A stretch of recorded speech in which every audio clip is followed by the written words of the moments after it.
Good morning, Bande Matram. Welcome all of you.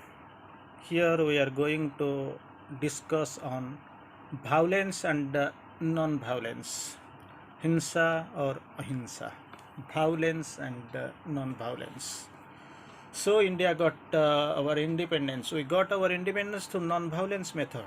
For that only, the revered leader Mahatma Gandhi is considered to be a god till date, till today. Even long after we are we have liberated our country, we have got our freedom. Still now, the world feels Gandhi was walking on this toilsome ground on the earth, but he is definitely none other than a god. So for his non-violence, but here we have few occasions we have seen violence also on this world, and that has been also helpful. So this violence and our master, that Santrasabadi Andolan, that Andolan, terrorist movement we have seen, the movement of terrorism we have seen. That also that was actually pre-planned, and our master was the author there, author, actor, and he was all in all. So I can before going to the topic of discussion, I want to quote only one line from Sri Aurobindo Savitri. For a new creation, destruction is necessary. It is not of course from Savitri. For a new creation, destruction is necessary. Here we'll see, because this is inevitable. From Dwapar Yuga, you have known Kansa was destroyed, it was eliminated. Still then Kansattu was not gone. And the Lord Vasudeva Krishna found that everything, all the evils are in his own people, like his own family members, everything of his own, near and dear ones, kith and kin. So he had to destroy the family. There was no other course. Like this, you are in the course for a new creation, destruction is necessary. Anyway, it is a brilliant topic. We are going to have a discussion on violence and non-violence. In between, we will see the role of destruction there also. I will quote it there, and almost I will quote everything from Sri Aurobindo here. There is a truth in ahimsa, non-violence, ahimsa, violence, hinsa. So initially, Sri Aurobindo quotes, so there is a truth in ahimsa. There is a truth in a destruction also. In ahimsa, non-violence, there is a truth, and destruction, behind the destruction, there is also a truth. That we have to unveil, because it is a veiled truth, both behind ahimsa, non-violence, and destruction, or that methodic achievement of the violence. Then here in the quotes, I don't teach you to teach you to teach. You should go on killing everybody every day as a spiritual dharma. So after listening all these things, two sides of Sri Aurobindo, that's what again and again I quote. It is something like a double. Sri Aurobindo's writing is like a double-edged sword. This side also there, that side also there. So you have to be which side you have to prefer. You have to sit quietly. You have to go deep within. Then only you will be in this quietness. This great truth can be unveiled before you. Actually, to know what is Sri Aurobindo, which direction has gone, what is divine will. To know the divine will, two things are most essential in your part. One is, purity of the mind, and the second, prominency of the psychic. Psychic must be prominent, and the mind should be purified. With these only you will be able to know. So Sri Aurobindo quotes here, I don't, because initial sentence Sri Aurobindo quotes, there is a truth behind ahimsa, there is also a truth behind the destruction. So second point will quote, it is easier, immediately will get the result, like homeopathy and allopathy. Homeopathy, it may cure, but it will take long time, and once it cures, the disease gone. And allopathy, immediately it will relax you, it will bring some solace and bring some pain revealing capacity. But thing is that it has got its side effects in homeopathy. This side effect is not that much. So, Mother Sri in the course here, I don't teach you teach that you should go on killing everybody every day on as a spiritual dharma. So, as Krishna advised Arjuna, you go and kill. So that is your dharma. Kshatriya dharma, you have to wage the war like this. Sri Aurobindo course, it is not like this. Every day, everybody, you are go on killing everybody and every day on spiritual dharma. I say, then what I say? I say that destruction can be done when it is a part of divine work committed by the divine. Part of the divine work commanded by the divine.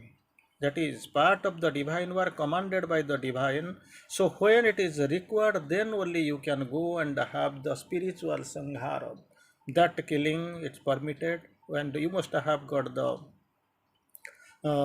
command from the divine by the divine, and it will be definitely a part of the divine work. Only in that specific case it is allowed.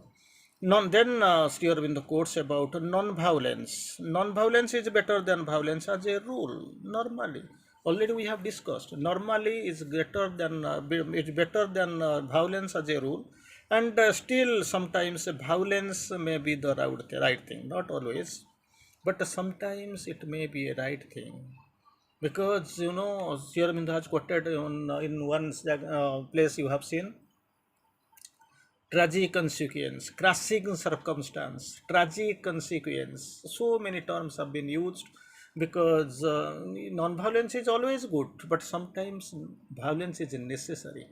Violence is necessary. Sometimes non-violence is better than violence as a rule. As per the rule, non-violence is better. But still, sometimes violence may be the right thing. I consider dharma as relative unity with the divine and the action from the divine will the highest way. So that's why like Krishna, who advised on Gita, who cited Gita in the Kurukshetra battlefield before Arjuna, like this. We are here also in the battlefield, and the master is teaching us like this way. I consider dharma as a relative. What is dharma? What is good or bad, that is relative. But dharma as a relative, unity with the divine, that is what unity and divine action from the divine will, the highest way. That's what Sri Aurobindo quotes. It is a best thing, best advice Sri Aurobindo has given us. I consider dharma as relative. Then unity with the divine and action from the divine will the highest way. Then Sri Aurobindo course moves forward towards destruction. And here, because the violence, destruction is on the cards. Now itself you can see yesterday that Ukraine and Russia war is going on, and there is almost two divisions. Our world is divided into two parts. Almost we see at the present scenario. One is actually supporting Russia, and the second part they are behind Europe and America. So on that scenario, this war is a prolonged war. We initially expected there will be no war and the Ukraine will surrender unconditionally, but things changed. Now itself, this scenario is not at all there. You can't find. Even after 7 years, 210 days it is passed since. Till then, last evening, I think Putin has given a big statement. No, this nuclear attack can't be ruled out. Don't take it in liberally or leisurely. It is in the cards. Anything, any kind of happen, you can see this is a relative term or a divine command, or you can say this is divine will, or this is the highest way, which is truth, which is falsehood. We can just judge on that way. Destruction in itself is neither good nor evil. Good, not good is too okay, but nor evil is something confusing, because Lord has told it is a fact of nature, a necessity in the play of forces, as things are in this world. As things are in this world, so it has this destruction has turned a necessity at all. It has turned a necessity of the play of forces. and it is a fact of the, of course it goes by the nature side. So it has no one can deny, you can't also ignore that possibility. It is necessary because the world, in which way actually the world is progressing, it is actually horrible, awful. This is not, you, no change or no sign of any change. So for that maybe, as per Sri Aurobindo's quotations, destruction may be necessary. Again, we'll put forward to next step what quote Sri Aurobindo has cited on Gita. But the Gita, already we have quoted a couple of things from Gita, which strongly insists on perfect and absolute samata. Perfect and absolute samata. Samata. Go on to say, fight and destroy the adversary, conquer. So that is a great term, great advice and a great command from the Supreme Lord Krishna to his disciple and his relative brother Arjun. Fight and destroy the adversary and conquer. Fight. So fight, destroy the adversary and conquer. If there is no kind of general action wanted, no loyalty to the truth against falsehood except one's personal sadhana, no will for the truth to conquer, then samatha of indifference will suffice. Two things Sri Aurobindo quoted here. First, Sri Aurobindo quoted Gita's that famous dialogue, fight, destroy, and the adversary, conquer.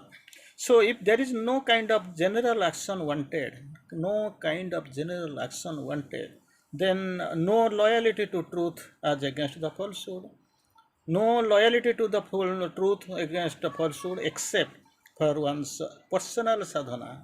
That is different personal sadhana, but as usual here in the course, no will for the truth to conquer. Then samatha is samatha of indifference will suffice. That is what it will going to happen. But here there is a work to be done definitely.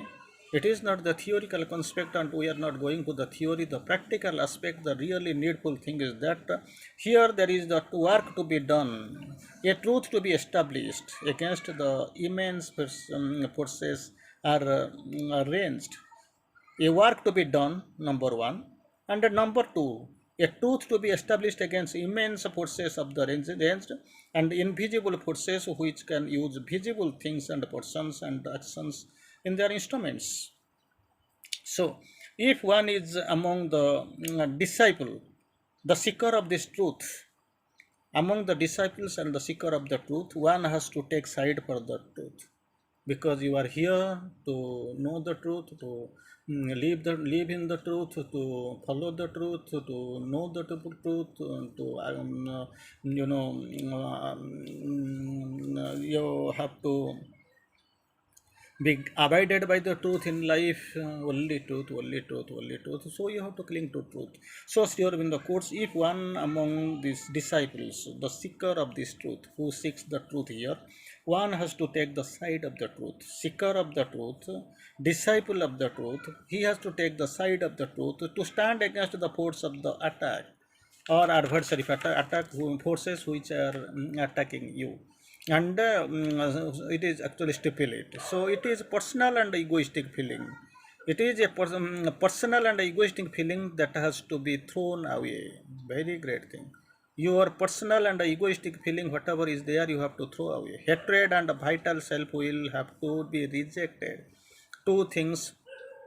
One thing, Mother Sri Aurobindo quoted, if some disciples are there, if they are seeking for the truth, they have to live with the truth, they have to accept the truth in life, they have to display truth to the entire world kind, they have to fight against the hostiles and falsehoods.